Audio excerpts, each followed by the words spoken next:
Oh, yeah, we are back and we are live. It's the OGPT pod, y'all. How you feeling? I hope you are doing great. I hope you are blessed. I hope you are getting richer by the day. I hope if your back hurts, it doesn't hurt too bad, and I hope your dinner is delicious. Ladies and gentlemen, without any further ado, as you know, this is the interview show where we bring people on that if you don't know them and you're not following them, you need to be. And if you are following them, hopefully you enjoy this and we break down a little bit of maybe questions you would ask them. Feel free to drop that in the chat. So without any further ado, ladies and gentlemen, coming to the stage, I am honored to call this man a friend of mine. I am thankful that he's in my life. He is everything you want to be. He's involved in his community. He's a great father. He's a small business owner. He stands up for what's right, and he goes the extra mile and invests his own personal time, effort, and resources into trying to make his community and his country a better place. That is a true patriot, and this true patriot is here with me tonight. Ladies and gentlemen, give it up for Mr. Mike Caldarise. Yeah! Wow, buddy. Wow, buddy. I don't know if I'm worthy of that entrance. I kind of feel like, have you ever seen the movie with Heath Ledger when it's The Knight's Tale? Have you ever seen that movie? Yeah, I love And he that has movie. that guy, and he's like, he's a knight sired by knights. Like, that's what I felt like you were doing to me. But, bro, it is absolutely my pleasure as well to call you a friend, man. Just getting to know you over the last couple of months and seeing what you're doing. I'm, fully supportive. Love being here, and thank you for having me. 100%. Thank you for having me. I love it. And I got to dive right in because I'm looking at your background, right? And Let's I'm go. used to seeing different backgrounds. You've got some new things you're doing. You've got some new projects you're working on, kind of going in a new direction with media, marketing, that kind of stuff. Tell us about it, man. What is that logo? What is Caltrop? Talk to us, man. Let me just start by saying this. If you're everybody out there, I would love to tell you, and you've heard me speak about this a little bit before. I'd love to tell you exactly what happened. But I had a couple officers hand me a sheet of paper that tells me that I have to restrain from what I'm saying, if you understand what I'm talking about there, Mike. So, it's sad. So the show that we did, Two Mics Live, has ended. It's no joke. There's people out there that aren't talking about it, but I will tell you about it because it was a year and a half of my life that meant a lot to me. Now, at no point am I going to mention the people that I did the show with, but when it came to that show, I had a certain vision for that show, Mike, and the vision was really to bring two different people together that were very similar in thought, and to also have a situation where we had a different person altogether, like bringing in another total different voice who wasn't really into politics. And I thought the mix would work really, really well. And I was right. I mean, we worked really hard on it. I mean, let me just say to Eyes, I worked really hard on that show. And I know everybody else did. We put in a lot of time and effort. I put in a lot of time and effort. And it abruptly came to an end, sadly. So I've been forced to really come to a total loss with everything. And through a total loss, there's obviously the rebirth of like the Phoenix, because, I didn't start this to do one show. I started this so I could make a difference. I started this so I could have a media platform and to where I could gain people like you and like-minded people that wanted to come together, that wanted to stop being ran over, because individually you get ran over as a person. I see it nonstop.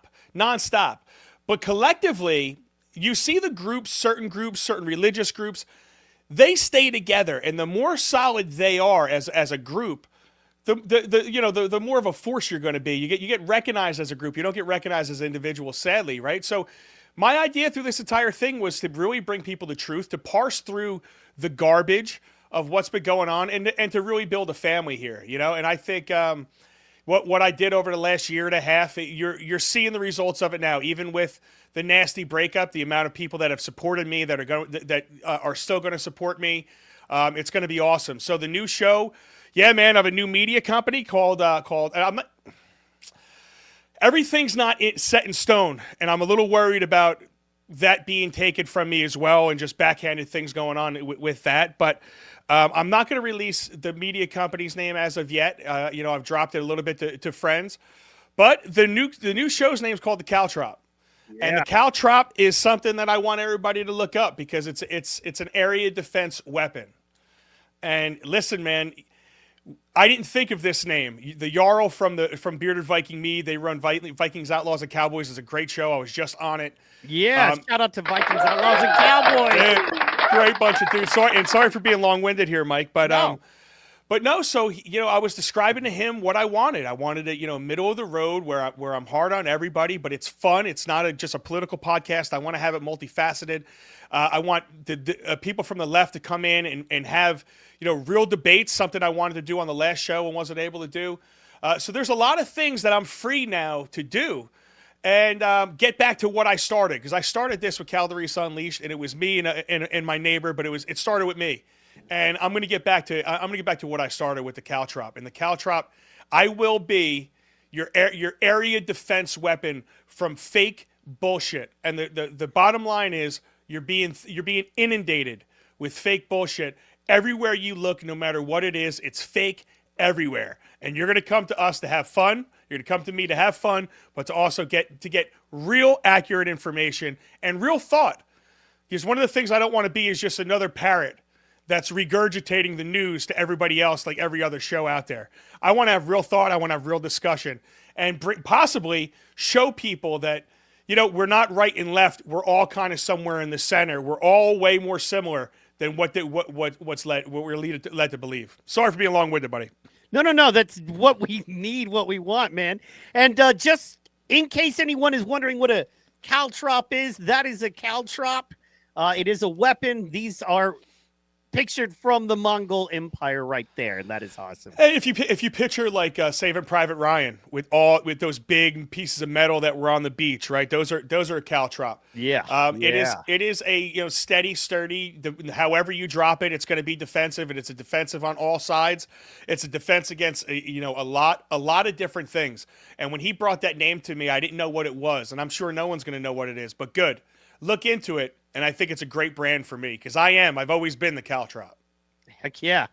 Right there. How does that look? There you go. That's a caltrop. Bud. Exactly.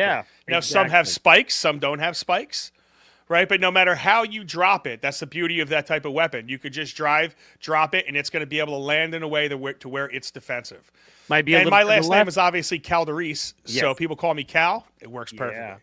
Hey, and it might be a little to the left, might be a little to the right, might be straight down the center, but it's real and it does its job no matter what. I love that. That's brilliant, man. That's brilliant. Shout out to that, man. One thing I want to get into, because the guy like you, and I love it because I ask you questions and we're off to the races, man. But one thing I want to ask, because you might go years and not get some questions that I know people that follow you would want to know. And that's why we're here. And one of those I'm an open book, bro. Yeah, man. You said when your original vision when you started all of this stuff is to get the truth out there and to kind of build a family. Where do you think that motivation comes from?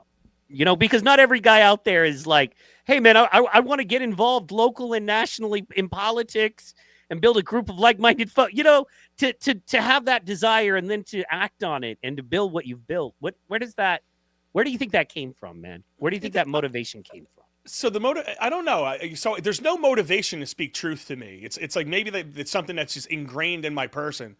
But I've always just been the type of person, like girlfriends used to get mad at me when I was 14, 15 years old when they'd say, do I look good in this dress? And I'd say, no, it looks horrible on you. I was that guy, and they'd get mad at me, but I was telling them the truth. Listen, you're a beautiful girl. That makes you look chubby. Or does this look fat on me? Yeah, it fucking does. You look frumpy. I would say stuff like that. It was just who I was. How'd that work out, man? How'd that work out? Well, it works out like everything else in my life, right? So I know there's going to be a group of people that love me, and there's going to be a group of people that hate me because of who I am.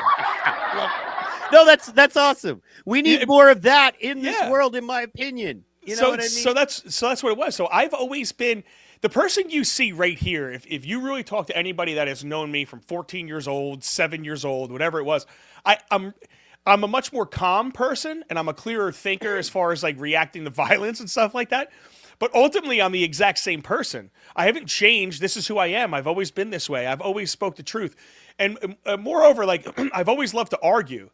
And I love to argue everybody. So I love to argue the right with the left's talking points to see how good they were and to see how well the person knew what the fuck they were talking about. And I love doing the same thing to the left. I can argue all sides because I just love it. Things I did on Facebook and all. So people told me as far as like, starting a podcast or anything, people were telling me for years I needed to do a podcast for years. And I never listened to them. So I didn't know what a podcast was or anything. And then, so a buddy of mine said, hey, man, why don't you do this? There's an app called Anchor.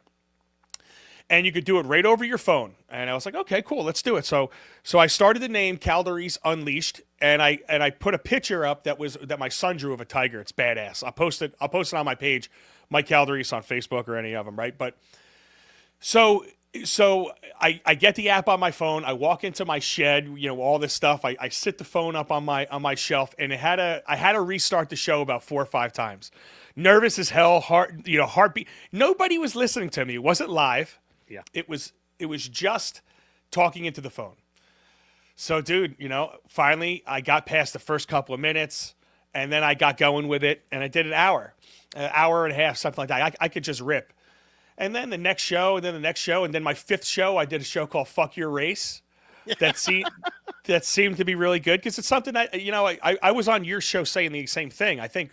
Oh yeah, we did. What I love is that's so on brand. And how many years ago was that?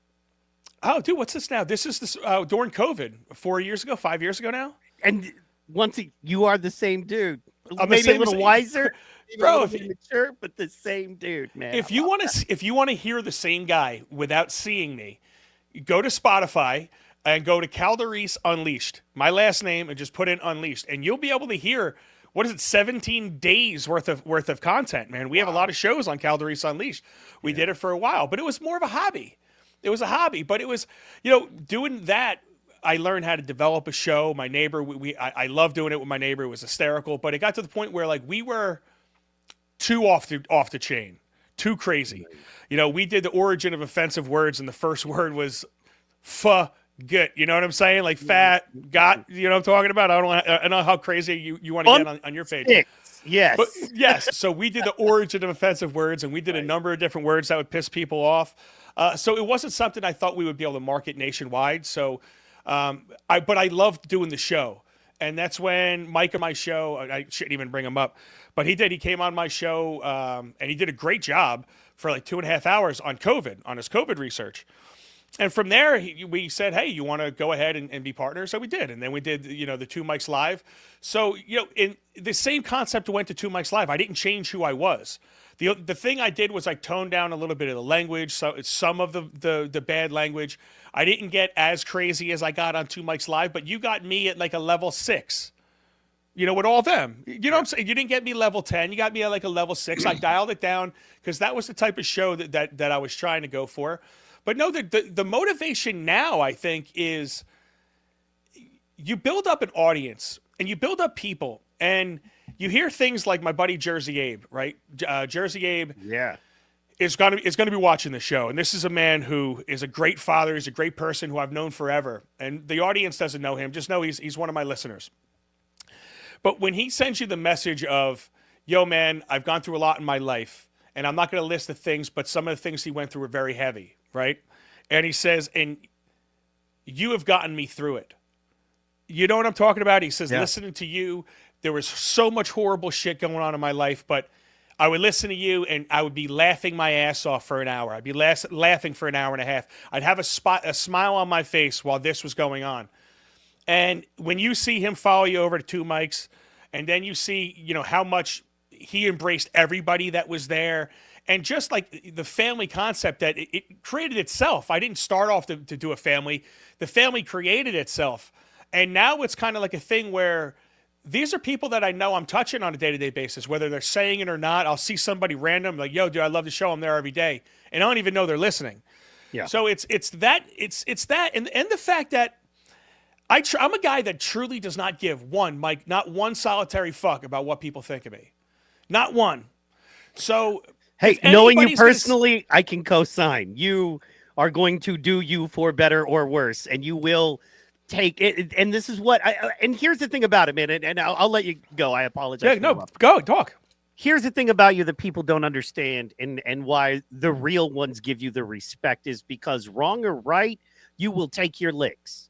You will come out and go, yeah, I said it, and yeah, it's offensive, and yeah, people are mad, and it's how I feel. You're not going to backtrack and go, I didn't mean to make people mad. What I really meant was, you're like, no, I say what I mean, and I mean what I say. And sometimes that lands me in hot water with some people. And you know what? I don't care. And then you know what you could do? Go fuck yourself. Yes. I don't care. There's not, you could think about me whatever you want to think about me. Everyone has an opinion. They all fucking smell. You know the old adage, right? Yep. Anybody, you could call me a name. You could call me a racist. You could call me anything you want. I've been called worse by better. Fire away, baby. Let's go. I don't give a shit. So if anybody is going to be out there asking hard questions, and if anybody's going to be in the fire, if anybody's going to do it, I'm in the position where I could do it. I own a Mason company. I can't get silenced. I can't get canceled. I'm going to have 20, 30 people. I do 20, 30 jobs a year, right? Because I'm small. I'm going to have 20, 30 people that want my work. So I'm in a position where I can do something. And to me, if you're in a position where you can do something, you better be using your talents. I have a talent to speak, and I have a talent to ask questions, and I have a talent to parse bullshit. And, you know, it's the motivation, like I said, is right there. I think I have a unique talent that can benefit people, and I think can make a difference. And it's already made a big difference in my town. Just the start of the Brick Breakdown, the day show I do, it's made such a big difference. You don't even realize it. I want to start one of these in every town across America. And since you bring it up, we're really excited about the Caltrop show and then the media group following. Excited about that. Wanted to just jump, because everybody's wanting to know that. Let's throw that out there. But let's get into this a little bit. I really wanted to. You are personally going through something that, deserves national attention.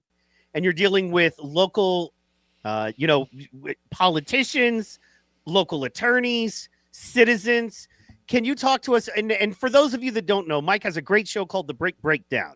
And because he lives in Brick City, you know what I mean? Like, dude, you're straight out of a movie, But anyway, of course he lives in Brick City, you know what I mean? So he lives in a town that he's actively involved in with the politics and things of that nature. And just kind of tell us about Brick City a little bit. Are you going to be continuing that one on specifically? Or are you going to kind of change it up a little bit? No, that's and then going we on. Can get into what, where that's led us and where you're at right now with the situation you're in. Yeah, so that's called the Brick Breakdown. Brick Breakdown. Sorry, yeah. So one of the things that it's cool. So one of the things that got me started with that was going to the planning board meetings. So one of the problems that we have going on all around my area, and I'm sure it's happening to somebody that's listening right now, is overdevelopment.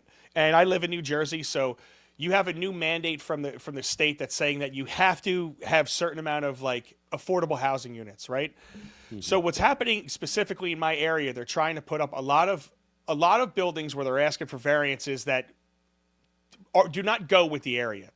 And it's already impossible to get out. Traffic is already crazy. It's a madhouse, right? So I started attending these meetings, and I started realizing that, man, this is a really corrupt process. It's like the lawyers that are presenting for the builders are all glad-handing the fucking – everyone's in on it.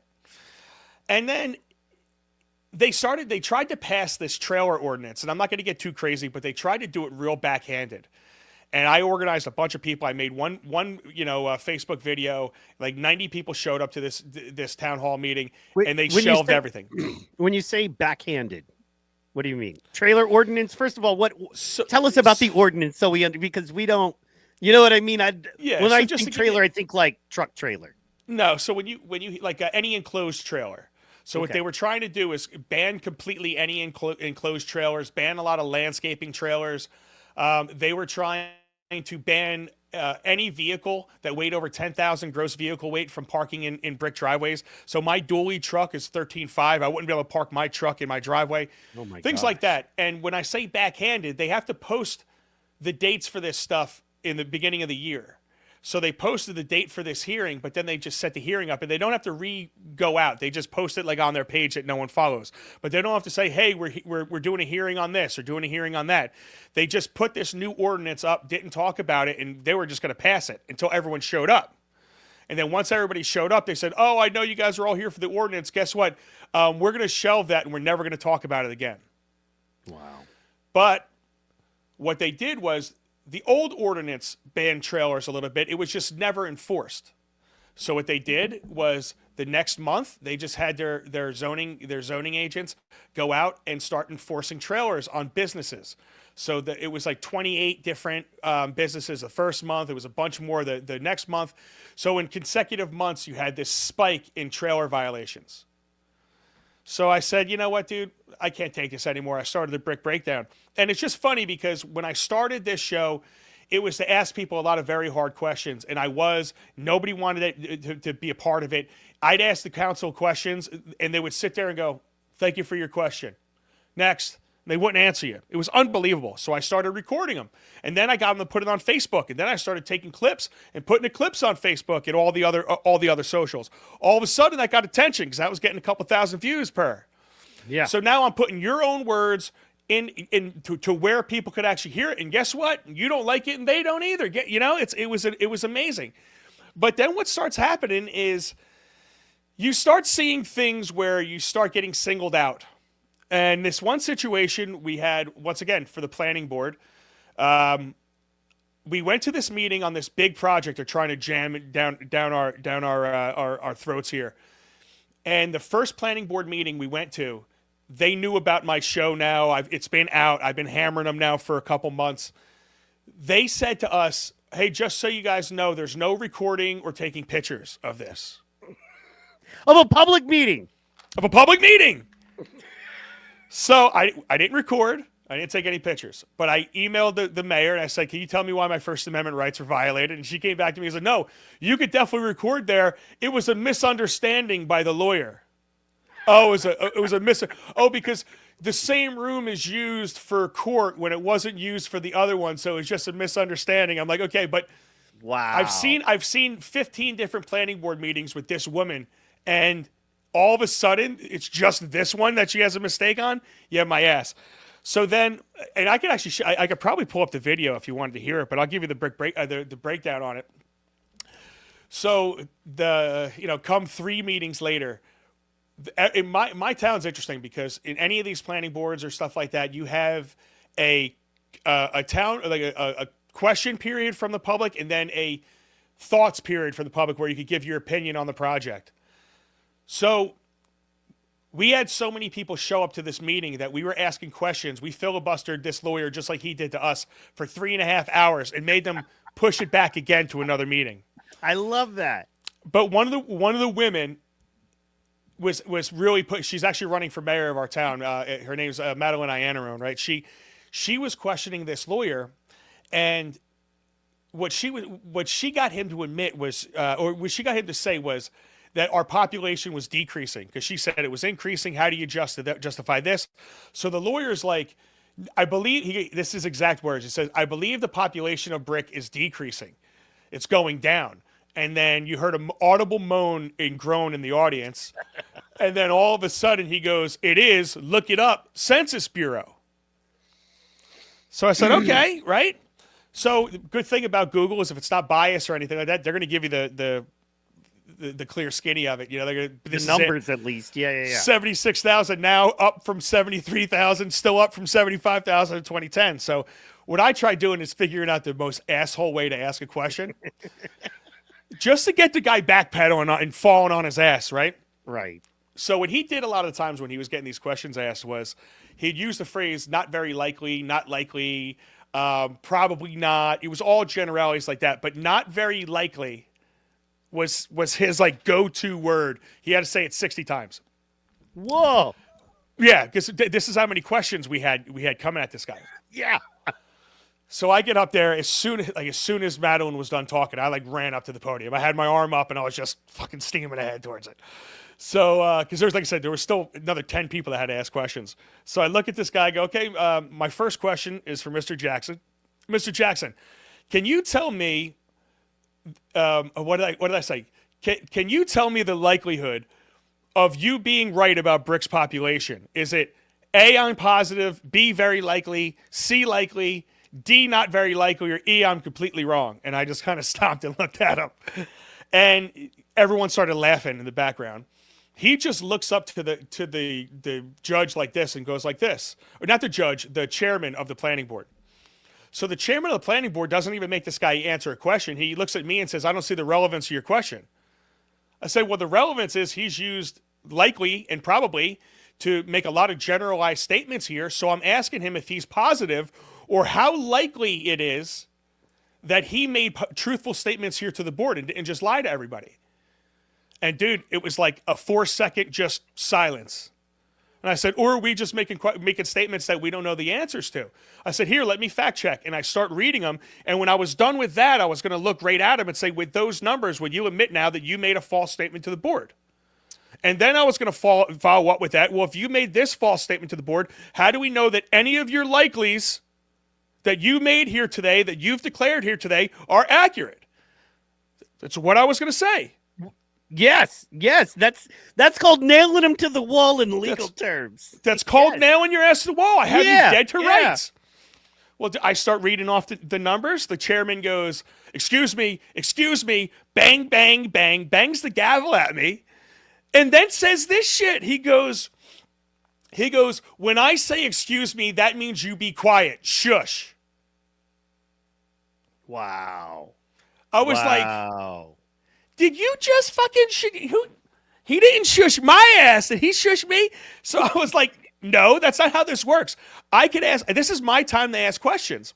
So as soon as I said that, he goes, that's it. Get out of here. You're done. Wow. So I said, wait a second. You're telling me that this guy could lie to the board and you're getting rid of me? And then he had the police officer come by, this big 6'3" girl, right? She starts giving me the fingertip treatment. Like, just come on, back up, go. But still physically removed. She had to touch me because I wasn't moving. I wanted an answer. Make this guy answer my question. Now, why is he allowed to even present in front of the board anymore? He should be banned. Correct. He lied to you guys. He's made false statements under oath. Right? So this is the stuff that when you start asking questions, when you're going to notice, especially about your local politicians, they're dumb. They have no idea what they're doing. They have no idea what they're talking about. They have no idea how to answer questions. They're really not in control, just like it is everywhere else. This is it. You have to get involved locally because it's a microcosm of the macro, and you can actually take control locally. And the more people that start taking control locally, that's how you take control nationally. You do it it's a war of attrition, and they know this game. That's why in my area specifically, we have all Democrat leadership, but the area in New Jersey that went 76% for Donald Trump, the highest in the state, right? So it's somehow it's all Democratic local, but somehow we have an all Democrat board and a Democrat mayor. Wow. Right? Make that make sense for a second. So, I am but what I've noticed there, Mike, is one person, I made a big difference. You don't realize it. I made a giant difference. I made these people start backtracking. I made them start answering questions. I'm getting all of their stuff out to the people. I'm getting the people now talking about them. And just that is enough to get attention. One person. And what I'm trying to do is, especially in my town, if I get 5,000, if I get 10,000, nationally we get 100,000 people, we get 1 million people that are all ripping towards the same exact direction, that want the same things. You are going to get noticed. We are going to get noticed. And I tell people at Brick all the time, I might not be the voice you want, but I'm the voice you need because no one else is doing it for you. Not the hero you want, but the hero you deserve. You know what I'm saying? I'm like fucking Hancock, and a couple things there, man. You said so much, but a couple of things just amazing and true. One, something you said in the beginning is that it not completely red, not completely blue. And when you get involved in local politics, for everybody out there listening, you understand a lot of that goes by the wayside. You know what I mean? You have Democrats and Republicans who have small businesses that need their trucks to be parked in their driveways. They can't afford fines and city fees just to own a truck or a trailer.